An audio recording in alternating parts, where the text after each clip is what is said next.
Bismillahirrahmanirrahim. Bismillahirrahmanirrahim. Assalamualaikum warahmatullahi wabarakatuh. Alhamdulillah, wassalatu wassalamu ala rasulillah, maba'ad, ihbati fillahi, azanillahu ayakum. Teman-teman, semoga dirahmati Allah subhanahu wa ta'ala. Kita akan coba menampilkan cerita dari seorang ustadz yang mengatakan ada seorang kiai yang bertaubat meninggalkan acara ritual maulid Nabi Muhammad SAW. Dan cerita ini teman-temannya itu diawali dari di saat beliau, yaitu kiai ini sedang melakukan ibadah haji ke Baitullah.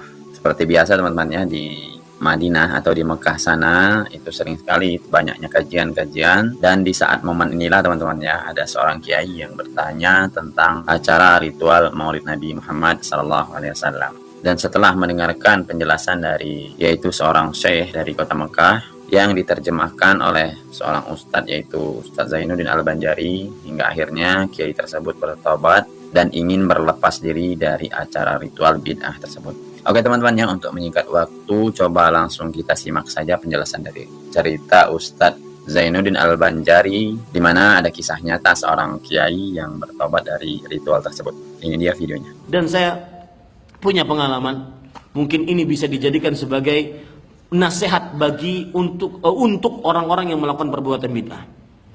Suatu ketika saya masih mahasiswa di Universitas Islam Madinah waktu itu, kemudian diperbantukan sebagai penerjemah di musim haji. Dan ini memang kebiasaan baik dari kerajaan Arab Saudi, mahasiswa dari negara-negara tertentu diperbantukan sebagai penerjemah musim haji. Jadi kalau ada syekh ceramah di Mekah, di masjid mana begitu, ya maka diterjemahkan oleh mahasiswa-mahasiswa. Kebetulan waktu itu syekh dengan takdir Allah berbicara tentang mahabbatun Nabi, cinta kepada Rasulullah sallallahu alaihi wasallam. Dan salah satu yang beliau bicarakan, salah satu bentuk cinta kepada Rasulullah, kata beliau, adalah tidak beribadah kecuali dengan petunjuk dan contoh dari Rasulullah SAW. Itu memang konsekuensi dari kecintaan. Kalau Anda cinta, Anda akan mengikuti, betul? Kalau tidak cinta, Anda akan menyimpang. Itu konsekuensi dari cinta. Makanya beliau berbicara konsekuensi orang yang cinta adalah mengikuti Rasulullah SAW dalam syariatnya dan menjauhi perbuatan yang mengada-ngada. Mulai saat itu jamaah mulai panas. Jamaah Indonesia, ya. Salah satu perbuatan bid'ah adalah, kata beliau, yang melakukan perbuatan bid'ah adalah memperingati hari kelahiran Rasulullah SAW. Memperingati hari kelahiran Rasulullah SAW. Kemudian langsung angkat suara seseorang, "Syekh, saya nanya." Pakai bahasa Arab yang terbata-bata, beliau bertanya, apa dalilnya dilarang untuk memperingati hari kelahiran Rasulullah SAW? Itu kan mendatangkan kebaikan, kecintaan, ada silaturahim, ada membaca sejarah Rasulullah SAW, banyak kebaikan di sana. Maka Syekh dengan tenangnya mengatakan, "Tenang, coba ambilkan jus dulu untuk bapak ini." Habis itu Syekh bertanya, "Bapak, sebelum saya jawab, saya ingin bertanya dulu kepada bapak. Apakah memperingati hari kelahiran beliau bapak anggap baik atau buruk?" Maka dengan tegas mengatakan, "Ya baiklah. Kalau nggak baik, mana saya mau memperingatinya?" Taib, selesai. Kalau bapak anggap itu baik, maka saya bertanya lagi, apakah kebaikan itu diketahui oleh Rasulullah? Orang tersebut kemudian jawabannya, kata Syekh, saya cuma butuh jawaban iya atau tidak. Ya, apakah Rasulullah Sallallahu Alaihi Wasallam mengetahui kebaikan tersebut? Iya mengetahui atau tidak mengetahui? Saya butuh jawaban itu saja, iya atau tidak. Orang tersebut jawabannya sudah kesana kemari. Tapi Syekh, ini adalah kebaikan, ini adalah mahabbah Rasul, ini adalah silaturahim dan sebagainya. Saya cuma nanya dua, Pak. Bapak jawabnya cuma pakai, saya yang menerjemahkan gemetar, Pak. Waktu itu. Ya. Kata Syekh, Saya cuma ingin jawaban dua, iya atau tidak, pilih salah satunya. Pertanyaannya apa? Kebaikan bahwasanya Rasulullah memperingati hari kelahiran Rasul Sallallahu Alaihi Wasallam itu adalah sebuah kebaikan. Nah, kebaikan ini diketahui oleh Rasulullah atau tidak diketahui?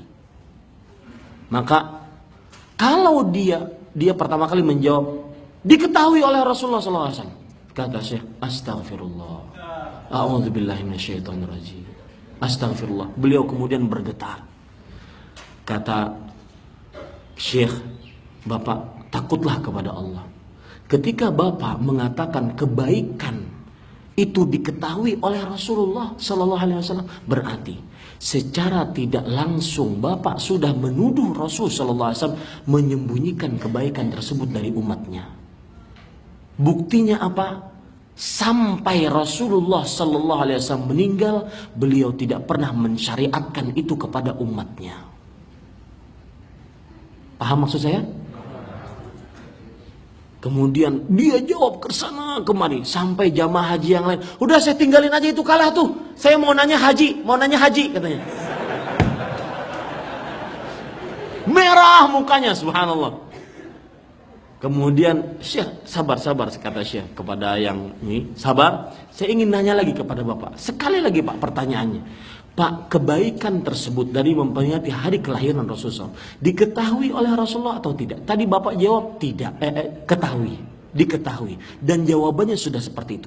Kalau Bapak menjawab diketahui, berarti Bapak sudah menuduh kebaikan ini, menuduh Rasulullah. Kebaikan tersebut disimpan oleh Rasulullah, tidak diberitahukan sampai akhir wafat beliau. Karena tidak pernah ada satu riwayat pun yang sahih. Dan ini yang memperingati hari kelahiran pun tahu, tidak ada satu riwayat yang sahih bahwa Rasulullah SAW pernah memperingatinya. Apalagi dengan seperti yang mereka bilang tersebut, mereka kerjakan sekarang. Ya, sampai marhabanan, sampai berdiri, katanya Rasulullah SAW datang. Kalau seandainya berdiri di Masjid Al-Fatah, Rasulullah SAW datang, berarti nanti yang di Afrika ngerjakan siapa yang datang tuh? Nah, kemudian saya ingin nanya lagi, kebaikan itu diketahui oleh Rasulullah SAW atau tidak? Kalau tadi Bapak jawab diketahui, itu sudah tidak benar. Ya sudah, nggak diketahui oleh Rasulullah SAW. Akhirnya apa? Syekh kembali, astagfirullah, a'udzubillah. Saya kembali bergetar. Kata beliau, Pak, takutlah kepada Allah. Berarti Bapak menuduh Rasulullah SAW bodoh terhadap syariat, tidak mengetahui kebaikan. Jadi mundur kena, maju kena. Yang ajibnya luar biasa. Dan ini kejadian nyata Pak. Wallahi kejadian nyata. Ajibnya, saya kan masih, syekhnya kemudian salam karena suasana sudah begitu hangat. Saya syekhnya salam, kemudian keluar masuk ke mobil duluan. Nunggu saya di mobil. Saya masih dengan jamaah haji bertanya tentang haji. Setelah beberapa lama saya masuk ke dalam mobil Syekh. Syekh bercerita, ya Ahmad, ta'rif, wahai Ahmad, kamu tahu nggak? Orang tadi yang nanya itu datang ke mobil saya, nunggu di depan pintu masjid. Saya sudah hati-hati saja, mungkin mau nonjok saya atau gimana gitu. Akhirnya beliau bercerita, itu orang berkata, saya punya jamaah di Indonesia, jamaah saya ratusan ribu manusia, dan saya bertobat atas semua yang saya lakukan. Kemudian beliau memeluk Syekh, kemudian selesailah pertemuan tersebut. Alhamdulillahi Rabbil alamin. Oke teman-teman ya, semoga bermanfaat dan semoga ini menjadi faedah untuk kita semua agar kita ya meninggalkan perbuatan atau ritual-ritual yang memang tidak diajarkan Rasulullah SAW. Karena Islam ini sudah sempurna teman-teman ya. Apabila kita mengerjakan yang sunnah saja itu sudah capek. Kenapa kita harus melakukan ajaran yang tidak diajarkan oleh Rasulullah SAW?